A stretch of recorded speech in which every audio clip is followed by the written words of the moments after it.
یوم عرفہ کوئی عام دن نہیں، یہ گناہ گار بندوں کے لیے رحمت کا دن ہے۔ اس میں اللہ تعالیٰ اپنے بندوں کے سب سے زیادہ قریب ہوتے ہیں۔ رسول اللہ صلی اللہ علیہ وسلم نے ارشاد فرمایا، اللہ تعالیٰ اس دن سے زیادہ کسی اور دن لوگوں کو جہنم سے آزاد نہیں کرتے۔ سوچو ایک ایسا دن جس میں اللہ تعالیٰ اپنی رحمت کے دروازے کھول دیتے ہیں اور ہمیں موقع دیتے ہیں اپنے قریب آنے کا، تو اس دن کو ضائع بالکل نہ کریں۔ اپنے گناہوں پر استغفار کریں، روزہ رکھیں۔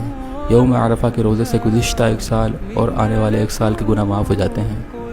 ایک اور حدیث میں رسول اللہ صلی اللہ علیہ وسلم نے ارشاد فرمایا، سب سے بہترین دعا یوم عرفہ کی دعا ہے، اور سب سے بہترین کلمات جو میں نے اور مجھ سے پہلے انبیاء نے کہے وہ لا الہ الا اللہ وحدہ لا شریک لہ لہ الملک ولہ الحمد وہو علی کل شیء قدیر ہے۔